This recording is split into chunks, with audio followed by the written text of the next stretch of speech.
আপনারা নাকি বক্স ভাঁজ করতে পারেন না, তাই আপনাদের জন্য বক্স কিভাবে ভাঁজ করতে হবে বা বক্স কিভাবে বানাইতে হবে সেই টিউটোরিয়ালটাই নিয়ে আসলাম।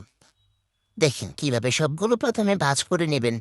যে ভাঙাগুলো আছে এগুলোর মধ্যে ভাঁজ কইরা তারপরে একটা একটা করে লাগাবেন। প্রথম ২ সাইডে টাইটভাবে ধরে নেবেন। ধরে তারপরে সাইডে যে ২ টা আছে ওই ২ টা মাঝখানে নিয়ে আসবেন। এনে তারপরে হচ্ছে ওই ফুটাগুলো আছে না, ফুটার ছিদ্রগুলোর ভিতরে ওই ছোট ছোট ২ টা ঢুকায় দিবেন।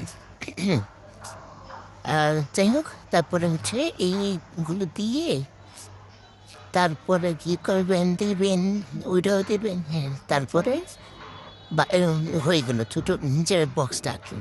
তারপরে উপরে একটা লাগিয়ে তারপরে হচ্ছে হ্যাঁ শেষ। এখন এটা শুধু বক্স লক করে ফেলবেন, শেষ।